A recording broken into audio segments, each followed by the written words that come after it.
2023년 연말인데요. 오늘은 한국 세무 관련된 얘기를 나눠보려고 합니다. 한국 세무의 전문가 중에 전문가이신데요. 오늘 나눌 내용은 특히 이제 한국의 자산이나 기업을 소유한 미국인들이 있죠. 미국 교포들이 있고 또는 미국인들로서 한국에 역이민을 가서 거주하시는 영주권자, 시민권자들이 계시단 말이죠. 이런 분들이 당연히 한국의 거주자로서 또는 한국에서 경제활동을 하는 사람들로서 세무신고 어떻게 하면 절세를 할 수 있을까, 또 어떻게 하면 내가 그런 규정들을 놓치지 않고 잘 지킴으로써 손해보지 않을까라는 관심을 많이 갖는데요. 그에 대한 오늘 말씀 나눠주실 분입니다. 마에스트로 세븐의 최성환 대표님이신데요.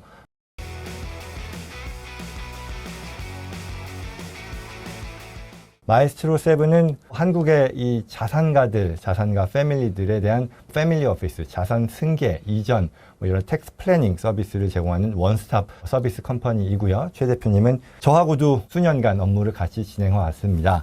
안녕하십니까? 네, 안녕하세요. 예. 네. 제가 간단히 소개 말씀드렸는데요. 빠뜨린 부분은 없고요. 저희가 사실 JC컴퍼니를 통해서 많은 일들을 같이 공유하면서 업무 처리를 하고 있는데, 저희는 결국은 한 곳에서 국내외 세금 자산을 원스톱 서비스를 할 수 있도록 노력을 하고 있습니다. 그래서 JC컴퍼니의 클라이언트들 또한 한국과 미국 세금이 같이 연결되어 있는 분들이 양쪽을 다 검토해서 최소한의 세금을 줄이거나 최대의 수익을 올릴 수 있도록 같이 의논하고 같이 파트너로서 일하고 있습니다. 그래서 저희 고객들이, 저도 이제 미국에서 프랙티스를 하는 미국 변호사이고 또 회계사인데, 어쨌거나 오늘의 주제는 미국인으로서, 미국 사람으로서 한국과 관련된 이슈가 있는 분들의 한국 이슈를 어떻게 하면 가장 우리가 잘 해결할 수 있는가에 대한 부분이고요.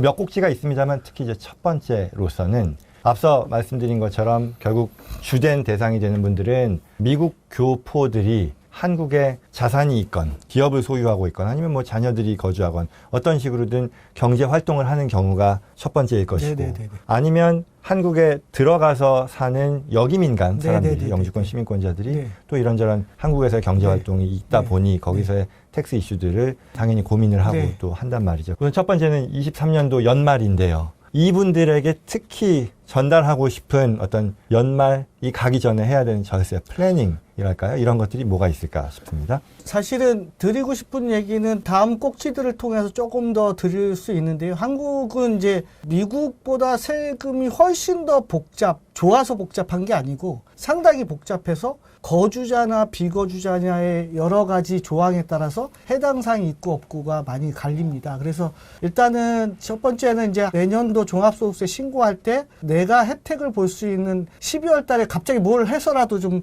세금을 줄일 수 있는 것들이 있다면 제가 딱 한 가지 추천을 드리면, 사실은 한국도 미국처럼 이제 노후에 대한 부분들 때문에 개인형 IRP라 그래서 퇴직연금을 가입을 하면 세액으로 공제를 해줍니다. 그래서 900만 원까지 세액 공제를 하면 얼마 정도를 돌려받을 수 있냐면 환급으로 보면 네. 한 150만 원 정도. 그래서 만약에 안 하셨다면 은행이나 증권사나 보험사를 가셔서 바로 한 번에 납입을 해서 예. 내년도 소득세 좀 줄이는데 도움이 되셨으면 좋겠습니다. 그러니까 그게 미국에도 비슷한 게 있는데요. 네. IRA, Individual 네, Retirement Account인데 네. 미국 같은 경우 IRA가 개인당 6,500불 이러니까 네. 거의 비슷한 건데, 그 네. 컨셉은 내 과세 소득 중에 네. 900만 원까지를 네. 공제해 줌으로써 네. 그만큼 부과되는 세금을 내가 줄일 수 있다는 그런 컨셉인 네, 거죠? 맞습니다. 그런데 이제 이게 하나가 조금 더 되면 금액에 따라 딱 두 가지로 보이는데, 1년에 5,500만 원 이상 번다? 그러면 120만 원을 세이브하는 거고, 그 미치다 그러면 150만 원을 세이브한다. 이렇게 보시면 딱 맞습니다. 그러면 이거는 모든 사람들이 다 누릴 수 있는 혜택이에요? 네, 모든 사람이 다 누릴 수 있습니다. 법인 대표든 개인 사업자든 다 소득이 발생이 돼서 세금을 납부하는 사람들 다. 소득이 미국은요, IRA라고 했을 때 네. 그게 개인 은퇴연금인데 네. earned income이라 그래서 네. 근로소득, 사업소득이 있어야 되는데 네. 혹시 그런 제약은 없나요? 네, 없습니다. 그러니까 네. 투자소득만 그러니까 있어도. 이게 왜 그러냐면 한국이 국민연금이라는 제도가 제대로 돼 있게 그렇게 만들었지만 현실적으로 그게 어렵다 보니까 네. 노후에 대한 부분들을 개인이 알아서 좀 챙겼으면 좋겠다. 음흠. 이제 이런 차원에서 그렇죠. 이제 한 겁니다. 네. 그렇죠. 네. 맞습니다. 그러면 지금 절세라는 차원에서 사실 그렇긴 한 게요. 연말에 갑자기 뭐를 막 그렇죠. 해가지고 정말 도깨비 멍멍이처럼 세금 네, 네, 줄일 수 맞습니다. 있다라고 네, 하면 네. 너무 좋을 텐데 네. 그런 거는 아니고 네, 미국도 맞습니다. 마찬가지고 네, 제가 맞습니다. 네. 우문이었을 수도 있는데요. 그래도 네. 연말에도 반드시 우리가 안 했다면 할 네, 수 있는 네, 네. 사안으로서 네. 방안으로서 IRP 말씀하신 네, 거고 네, 네. 또 뭐 다른 게 있을까요? 다른 거는 이제 다음 꼭지에서 이제 드릴 얘기지만 사실은 이제 주요 이슈가 연말이지만 꼭 알아야 될 것들이 이제 해외에 거주하는 분들이 한국의 주택을 소유해서 양도세 문제들이 크게 이슈화가 된 것들이 있습니다. 이게 워낙 크다 보니까 네. 그런 부분들은 뭐 좀 다음 꼭지에서 말씀을 좀 드리도록 하겠습니다. 알겠습니다. 네. 아마 자연스럽게 이 부분인 것 같아요. 네. 그러니까 납세자로서 고려해야 되는 것이 절세를 할 수 있는 방안에 대한 궁금증 그리고 네. 관심이라는 것도 있겠지만 우리가 지켜야 되는 규정, 활용할 수 있는 또는 활용해야 되는 규정이 있는데 이거를 놓침으로써 네. 손해를 보는 그런 네. 상황들이 있는데 네. 이걸 피해야 된다. 그 말씀, 네, 그 맞습니다. 관점으로 맞습니다. 말씀하시는 네. 거고 그 중에 하나가 이제 부동산, 양도세 네. 네. 그 부분 좀 더 말씀해 주시죠. 그럼 이제 제가 양도세를 말씀드리기 전에 좀 아까 제가 좀 놓친 게 있어서 네. 그걸 좀 부연 드리면 왜 이제 사실은 이 부분이 나중에 여러분들이 한국에 소득이 발생이 되는 부분들이 이게 아까 제가 그냥 IRP만 말씀드렸는데 그 자체로서 미국과 한국의 세금 이슈가 다 같이 있는 분들이 가장 큰 문제인 거예요. 그래서 JC도 마찬가지로 저희도 마찬가지로 콜라이터들 그런 분들이 많이 계신데 그러면 양쪽 다 내용을 알고 양쪽 다 어떨 때 우리가 어떤 방법을 쓸 거냐라는 그런 기준을 정하려면 양쪽 내용을 다 잘 알고 있어야 되거든요. 물론이죠. 그래서 종합소득세 신고할 때 일반적인 회사에 신고를 맡기는 것보다 예를 들면 미국과 한국 내용을 둘 다 알아서 요 때는 요렇게 공제를 받고 이쪽에서 이렇게 공제받아서 양쪽 세금을 줄일 수 있는 이런 것들을 할 수 있는 곳들을 찾아서 하시는 그렇죠. 게 맞다. 그렇죠. 네, 이렇게 얘기 드리고요. 지금 한국은 다주택자 양도세 중과가 있습니다. 근데 이게 2주택 이상이면 20%, 3주택 이상이면 30%를 중과를 해요. 그럼 한국이 누진세가 브래킷이 어떻게 돼 있냐면 6%에서 최대 45%가 돼 있습니다. 그러면 만약에 2주택자 같은 경우는 26%에서 65% 이렇게 되는 거고요. 네. 3주택자 같은 경우는 36%에서 76% 이렇게 되는 거예요. 양도 차이게. 그리고 중간은 장기보유 특별공제를 안 해줍니다. 그런데 이거를 경기가 조금 안 좋아지시면서 한국에서 작년도에 세법을 개정을 해서 한시적으로 저 20% 또는 30% 중과를 예외로 한시적으로 중과하지 않겠다 한 기준 날짜가 있습니다. 2주택, 3주택에 대해서 네. 추가로 중과하던 20%, 30%를 한시적으로 면제해준다. 네. 자격이 어떻게 되죠?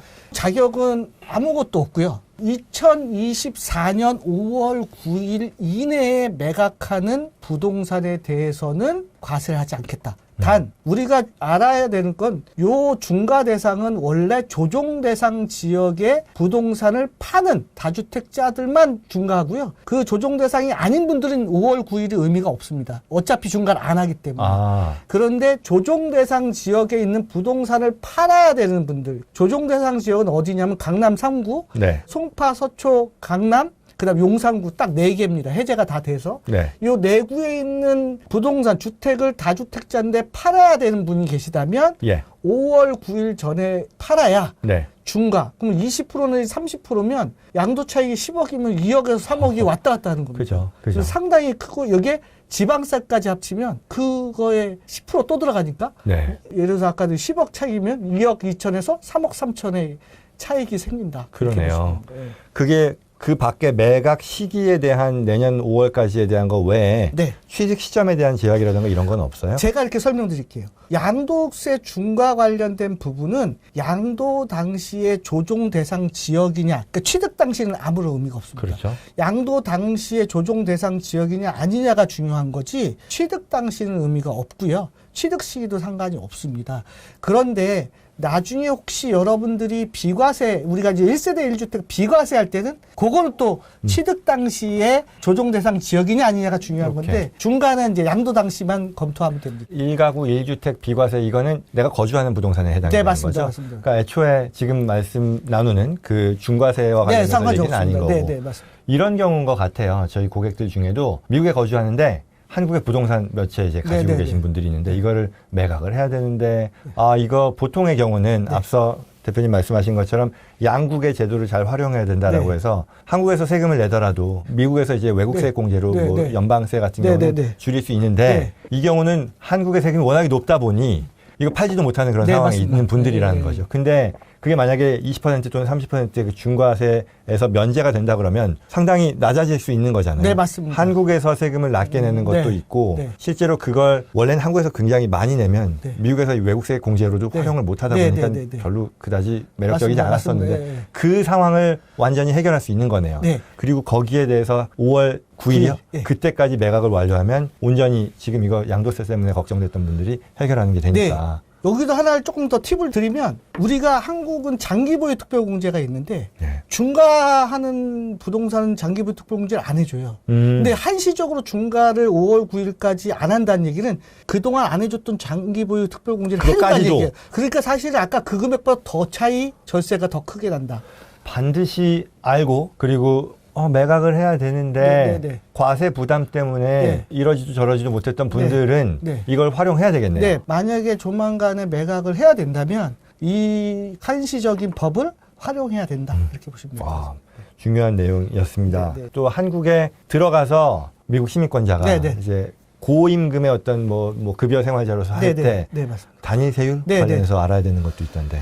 일단은 이제 근로소득을 위해서 이제 발생이 되는 분들이 한국에 들어와서 근로가 일어나면 들어와서 5개년 동안은 단일세율 19%로 이제 과세를 하고 19% 하는 대신 한국에서 예를 들어서 뭐 공제해주고 이러는 거는 아예 빼고 이 단일세율로 적게 해주는 대신 그냥 수입에 대해서 총 19%를 단일세율로 과세하는 조건들이 있습니다. 그래서 그게 5년 동안 네. 그렇게 할 수 있다 이렇게 보시면 됩니다. 근데 이게 제가 듣기로는 실제로 그걸 선택할 수 있는 거라고. 네, 맞습니다. 그러니까 단위 세율로 네, 내가 맞습니다. 첫 한국 거주 네, 5년 네. 기간 동안에 네, 할 네, 수 네. 있다. 네. 근데 사실 고임금이라고 하면은 네, 네. 누진세가 19%보다 높다 보니까 네. 당연히 해야지 이건 19% 네. 선택한다라고 네, 네, 네, 네, 생각하기 쉽지만 실상은 그렇지도 않다. 네. 왜냐하면 그걸 선택했을 때 누리지 못하는 네. 또 그게 있다 보니까 따져야 된다고 네, 하던데요. 맞습니다. 이게 아까 말씀드렸듯이 실제로 이제 한국과 미국의 세금이 양쪽 다 영향이 들다 보니까 미국에서 한국에서 올해 그 외국에서 근무한 분들은 뭐 언더인컴 익스클루전 이런 것들을 활용을 해서 할 수 있지만 그 외에 한국에서 실제로 시뮬레이션 돌렸더니 아까 그 19%는 공제나 이런 것들을 해주지 않는 상태에서 19%이기 때문에 이 사람이 다른 공제들이 많이 생길 거라면 굳이 단일 세율을 안 쓰는 게 더 유리할 수도 있다. 이렇게 보시면 될 것 같습니다. 저는 이해했는데 네. 아마 보시는 분들이 조금 복잡하게 네. 이해가 안 되실 수도 있는데 네. 이 테크니컬한 걸 이해 못 하시더라도 네. 요지는 뭐냐면 내가 한국에 들어가서 고임금의 어떤 고소득자가 네. 됐을 경우에 네. 세율이 내가 적용되는 게 일반 내국인으로서는 뭐 30% 네. 40%라고 네, 네, 쳐요. 네, 네. 그런데 내가 첫 5년 동안은 19%로 내가 막을 수 있으니까 네. 좋은 거라서 네, 네. 당연히 이걸 선택해야지라고 네. 생각하기 쉬운데 실상은 그렇지 않다. 네. 왜냐하면 한국 그 내국인들이 네. 누릴 수 있는 공제에 대해서도 네. 그렇고 네. 더 나아가서 이 경우는 한국과 미국을 같이 고려해야 되는데 이걸 전체적으로 판단을 했을 때 그렇지 않은 경우도 있으니 네, 맞습니다. 시뮬레이션을 돌려봐야 된다는 네. 그 내용으로 이해하면 예, 되겠네요. 맞습니다. 그래서 네. 사실은 제이 씨도 마찬가지, 저희도 마찬가지. 양쪽 다 부분을 다 검토를 해서 그게 19% 단위 세율이 맞냐 아니냐는 케이스 바이 케이스에 의해서 맞아요. 결정이 돼야 된다. 맞아요. 이렇게 보면 될 것 같습니다. 사실은 저희가 이거 뭐 그냥 얘기하지만 네. 저희 케이스들을 두고 이게 네. 정말 중요하기 때문에 네, 다루는 맞습니다. 거잖아요. 네, 맞습니다. 저희 실제 케이스에서도 보면요. 미국에 이렇게 교포들 한국에 들어가서 이렇게 소득 내는 그런 회사 취직해서 할 경우에 19%를 했어요. 한국 신고할 때. 네, 네, 네, 네. 근데 나중에 미국하고 같이 또 신고를 하면서 네. 전체 세금 부담을 따져보면 네. 아 이거 실수했네. 네. 그렇게 안 했었어야 되는데라는 네. 경우들이 많더라는 맞습니다. 거죠. 맞습니다. 그래서 이런 상황들을 피하자 그런 목적에서 공유해드리는 그런 내용입니다. 그러면 이번에는 굉장히 또 일반적인 또는 뭐 굉장히 많은 케이스들일 텐데 1세대 부모님들은 한국에 거주하고 네. 그리고 자산이 있단 말이죠. 한국에 네. 뭐 부동산 네. 자산 네. 또는 네. 뭐 기업 자산 네. 이런 게 있고 2세대들은 뭐 한국에 있는 그런 경우도 네. 있지만 해외에 나가서 사는 경우도 있단 네, 말이죠. 네. 그럼 이제 다음 세대로의 자산 이전에 네. 대한 관심이 있는데 네. 뭐 과세 부담도 높고 또 이런저런 신경 쓸 것들이 많다 보니 네. 차일피일 미루면 네. 결과적으로는 상속의 이벤트가 네. 발생하고 네, 맞습니다. 그렇게 함으로써 자산이 이전되지만 네. 이게 과세라는 관점에서 보면 이게 일반적으로 가장 안 좋더라라는 맞습니다. 말씀을 하셨다는 네. 거죠. 네. 여러 옵션 뭐 상속도 있고 증여도 있고 생전 뭐 매매도 있을 것이고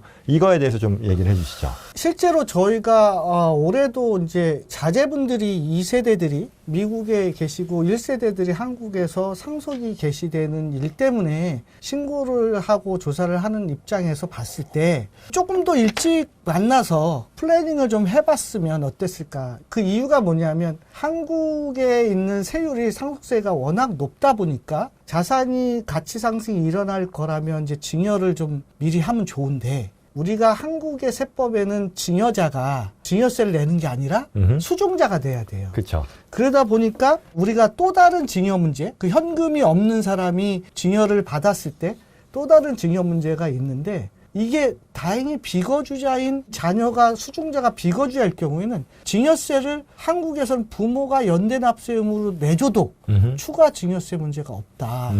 그러면 미국에 계신 자제분들 입장에서는 그런 부담 없이 자산 상승이 되는 것들을 예상해서 그걸 미리 받아버리면 예. 나중에 상속세를 줄이는데 큰 효과가 있다. 이런 부분을 말씀드리고 싶습니다. 그 말씀은 증여자가 한국의 1세대, 네. 수증자가 비거주자, 네, 네. 뭐 미국이건 네, 어디건 네, 네, 있는 네, 그런 네, 경우에는 네. 이게 원래 한국의 증여세법은 네. 수증자가 받은 자산에서 일부를 네. 증여세로 내야 되는 건데 네, 맞습니다.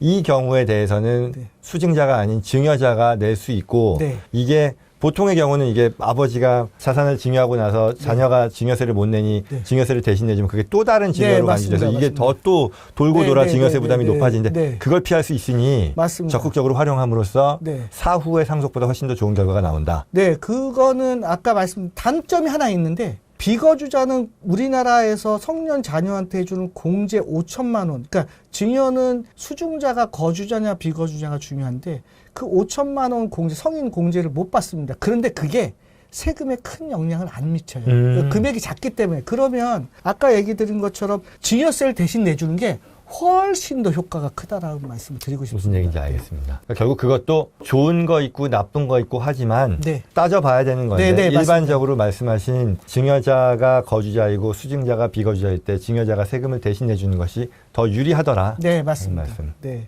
잘 알겠습니다. 그 다음에 하나 더 덧붙이자면 이제 어제 제가 이제 저녁 때 상담할 케이스인데 한국에 홀어머니가 계시고 신기하게 세 분 다 자제분들이 미국에 계시더라고요. 네. 근데 이제 이분의 입장은 뭐냐면 어머님이 연세가 84세 되시니까 네. 자녀들한테 내 거 다 증여 받아가. 이렇게 해서 어제 얘기하면서 아까 증여세를 대신 납부해 준다니까 너무 좋아하시는데 그럼 증여를 다 받겠다. 그래서 제가 안 된다. 한국은요, 증여를 하고 나서 10년 안에 증여한 거는 다 합산을 합니다. 그런데 한국 세법은 안 좋은 게 뭐냐면 돌아가시기 전 10년 안에 증여를 너무 많이 하면 거꾸로 상속세가 더 나오는 경우들이 생겨요. 그래서 이런 부분들은 결국은 최적의 부분들을 어느 정도로 증여를 할 거냐는 한번 판단해 봐야 된다. 무조건 증여가 다 맞는 건 아니다. 하긴 해야 되지만 어느 선까지 해야 되고 그걸로 인해서 어떤 세금 효과가 있는지는 시뮬레이션을 통해서 결정해야 된다. 이렇게 보시면 지금 말씀 내용은 어머님이 고령이라는 네, 말씀. 네, 네, 맞습니다. 그리고 네. 지금 증여를 많이 했을 때 네. 10년 이내에 돌아가시거나 네, 네. 할 경우에는 네, 네, 맞습니다. 이제 그게 다 누적돼서 상속으로 네. 포함이 되다 보니 네. 앞서 얘기한 것과 연관성 면에서 보면 거주자, 증여자, 네. 비거주자인 이 수증자의 경우 이걸 증여를 해서 증여자가 세금을 내는 게 일반적으로 더 유리하겠으나 또한 고령의 증여자로서 상속의 이벤트가 곧 발생할 수도 있는 네. 그런 상황들은 또한 더 따져봐야 되는 이슈가 네. 있다. 그리고 네, 그걸 맞습니다. 기술적으로 다 들어가면 좋겠으나 네, 그건 그건- 아니더라도 네, 맞습니다. 그 상황에 해당이 되시는 분들은 꼭 따져볼 필요가 있겠다. 네, 맞습니다. 알겠습니다. 그리고 네. 미국 같은 경우는요. 네. 미국에 거주하는 사람들이요. 뭐 시민권자, 영주권자 또는 뭐 심지어는 잠깐 와 있는 그런 사람들조차도 세법상 거주자가 되면 이 미국 외에 어떤 금융기관에 네. 가지고 있는 해외 금융자산 보고 의무라는 게 있죠.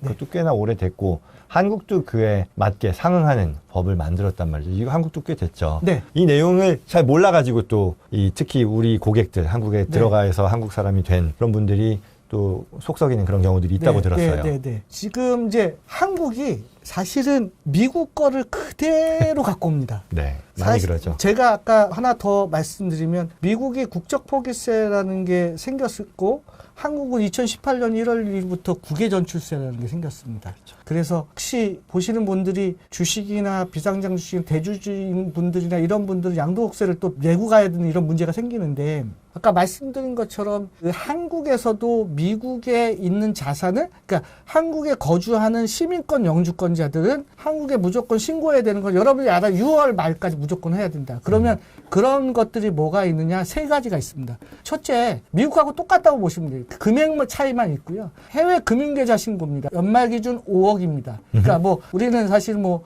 연중 연말 이렇게 페카나 이런 거 보면 그렇게 돼 있는데 여기는 이제 연말 기준 5억이 넘어가면 6월 말에 본인이 살고 있는 거주지 관할세무서에 해외 금융계좌 신고를 해야 돼요.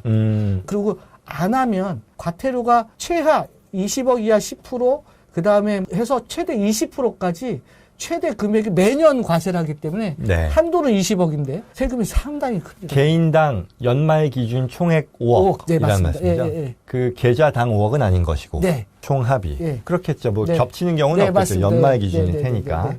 예, 알겠습니다. 그다음에 이제 아까 하나 더 드리면 부동산 관련된 겁니다. 그래서 우리가 계좌는 5억 그것만 있고요.